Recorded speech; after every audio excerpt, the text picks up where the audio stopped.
Ladies and gentlemen, please welcome the Managing Director of Oxif Capital Management and Women's Bond Club Board Member, Deirdre O'Connor.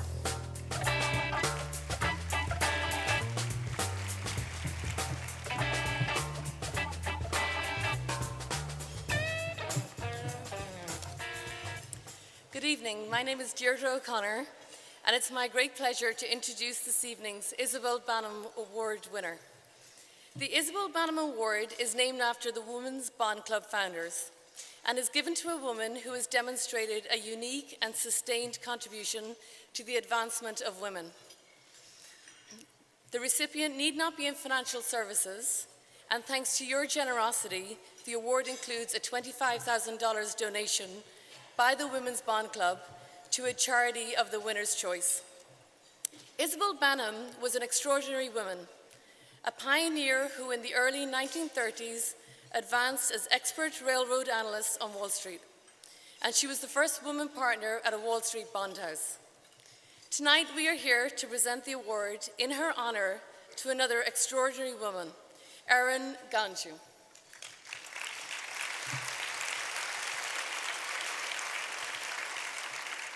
She truly is amazing and such an incredible inspiration.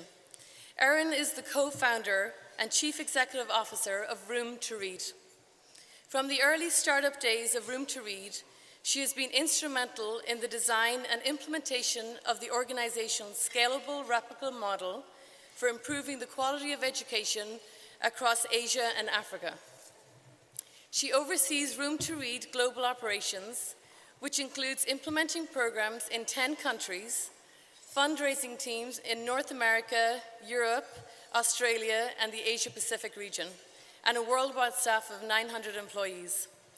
Under her leadership, Room to Read has been recognized with prestigious awards, including the UNESCO 2011 Confucius Prize for Literacy and the Skoll Award for Social. In addition, Erin has been selected as one of the World Economic Forum Schwab Foundation Social Entrepreneurs for 2014, and in 2012 was one of the Fast Company's Extraordinary Women. She is a member of the Young Presidents Organization, Forbes Executive Women's Board, and Global Social Venture Competition Advisory Board. Erin holds a bachelor's and master's degree in international relations and economics from the Johns Hopkins University in Washington, D.C. Ladies and gentlemen, it's my honor to welcome Erin Ganju and present her with the Women's Bond Club 2014 Isabel Behman Award.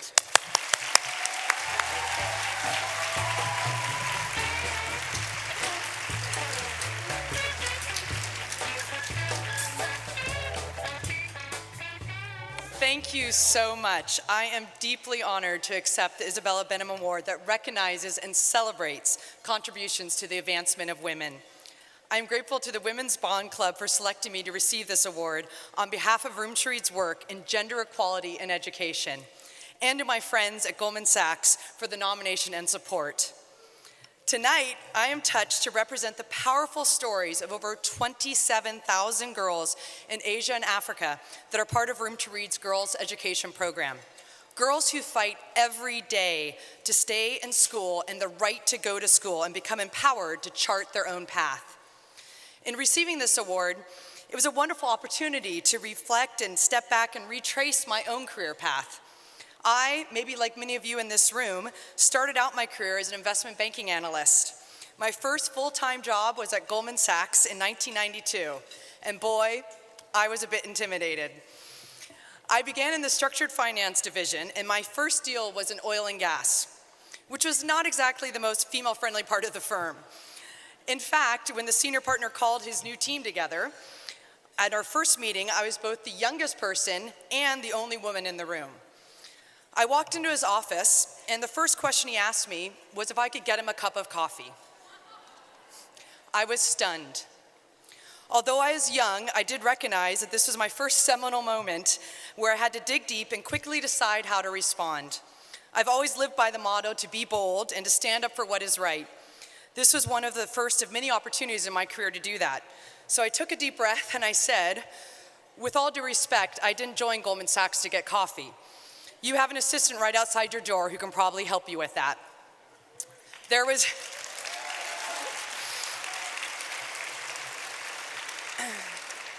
There was dead silence in the room as every male in the room looked at me and sucked in their breath. This partner was known for being a bit of a bully, and no one knew how he would react. We stared each other down for what was probably one of the longest minutes of my life, and I remember thinking, this is probably going to be a pretty short career in investment banking. Then he said, okay, you've made your point, now let's get to work. And let me just tell you, every day since then, that's exactly what I've been doing.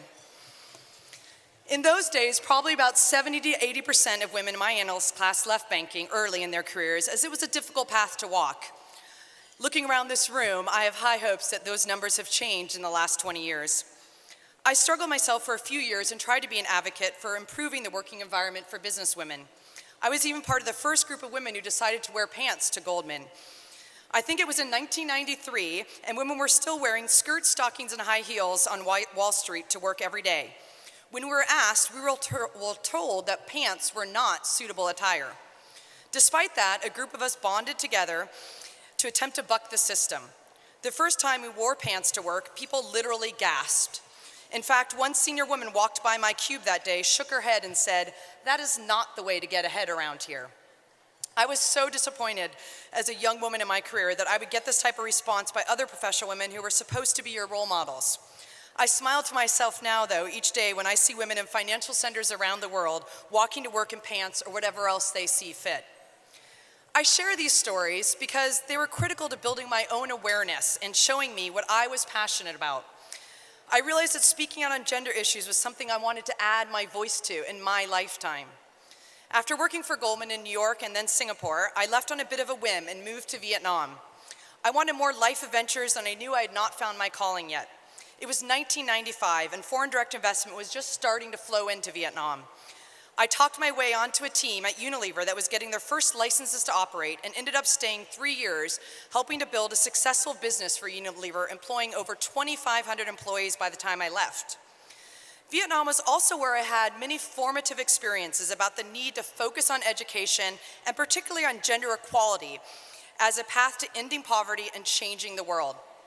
The reality is, as women, we are fighting systemic injustices and biases around the world every day. Many, if not all of us, have experienced it in our own lives and careers, and as hard as it is for us, the disparity is even starker in developing countries.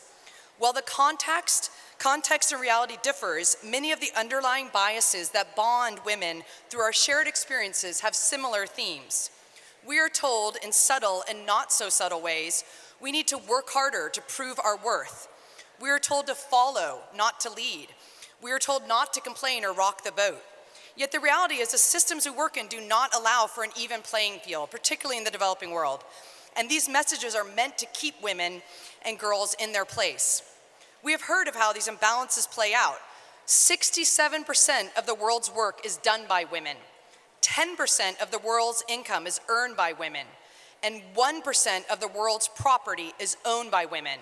These are UN statistics, and we all know that property is just another name for political and economic power. Now, there is good news, though, and there are solutions. One of the simplest solutions is ensuring girls go to school and grow up empowered to make key life decisions for themselves. Currently, 2/3 of the illiterate population in the world are women and girls, 2/3. We know that knowledge is power and that education is fundamental to any solution in the world. Every year a girl stays in secondary school, every year her earning potential goes up by 15% on average. If you educate just 10% more women in a country, GDP rises by 3%. There's almost nothing that will cause that rise in GDP faster than educating more women. The ripple effect on health, nutrition, and family income incited by educating girls is one of the best investments and rates of return that you can get in the developing world. I know this firsthand because I was dedicated the second chapter of my life to building and growing Room to Read, an international nonprofit that focused on ensuring children have high-quality educational opportunities in their local communities across Asia and Africa. We have 2 core programs. One is focused on the importance of early grade literacy skills in primary schools for both boys and girls to ensure they have the foundational skills. And the second is ensuring girls stay in school through the end of 12th grade and are empowered to make those key life decisions, evening the playing field, a radical concept in many parts of the world.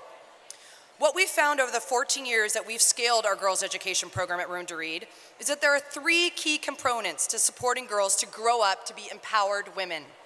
First, keeping them in school through the end of 12th grade is radical and it works and it's important. Second, providing them with trained mentors that support them in pursuing an education, give them role models to look up to. And finally, a series of life skills workshop that our team conducts helps bolster the girls' self-confidence, leadership skills, critical thinking skills, all the non-academic skills that we know make men and women successful in life. We have over 25,000 girls in our program across Asia and Africa and about 2,000 graduates so far. We are seeing amazing results. In fact, 73% of our graduates continue on to university. The average university participation rates, by the way, for women in the developing world is only 10%. The results we are seeing in our program are astounding considering the societal and cultural challenges facing these girls in rural communities. You may have actually read about, in the past Sunday New York Times, in Nick Kristoff's column, about our work, and particularly about a girl named Tai Thi from a rural village in Vietnam, who was supported by Room to Read's girls' education program. Tai Thi is one of 9 children born to parents who are higher daily labor earners. They're struggling to financially support their whole family, and they insisted that Tai Thi drop out of high school to work, even going so far as burning her textbooks. Tai Thi, however, had dreams of becoming a teacher, and with Room to Read's help, we were able to convince her parents that she should remain in school, and we supported her to remain in high school. And we convinced them that their long-term contribution she could make with an education would be much greater to her family and her community. After being on Room to Read's program for 6 years and successfully graduating high school, Tai Thi was the first in her family ever that got a scholarship to university, and she's about to graduate and become an English teacher. Having witnessed Tai Thi's perseverance, her parents now understand the value of education and have encouraged all their younger children, boys and girls, to strive to attend college. Tai Thi, in her own words, say, "I may be poor, but my will is not poor." What a powerful statement. I may be poor, but my will is not poor.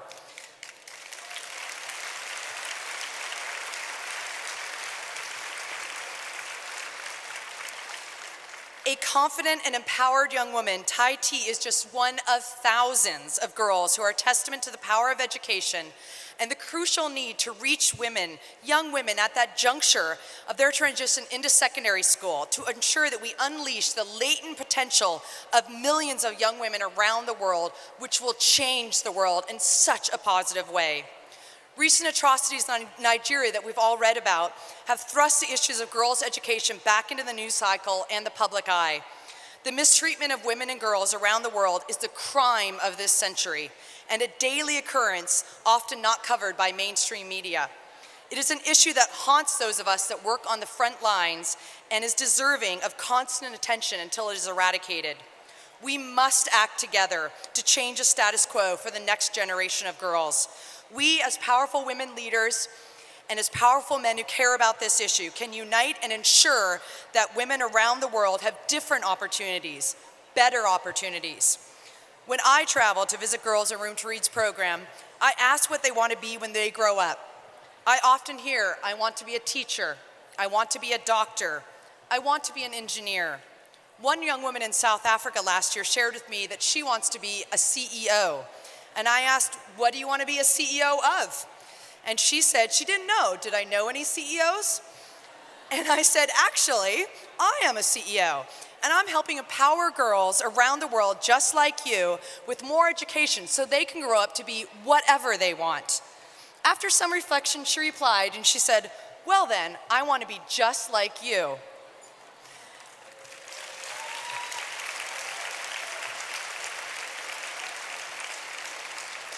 And to all of you powerful people in this room who care about this issue, I call to you and I say these girls around the world are looking to us to tear down walls, to break through ceilings, to crash through doors and lead the way. They all want to grow up to be just like you.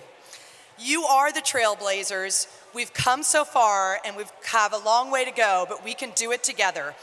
As I hear the powerful stories of the girls we serve, I am reminded of the African proverb that says, "If you want to go fast, go alone. but if you want to go far, go together. Thank you all so much for this honor.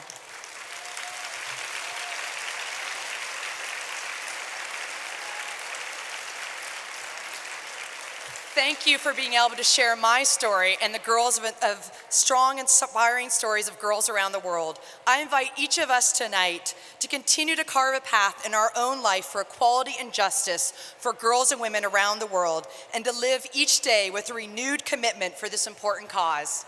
Thank you.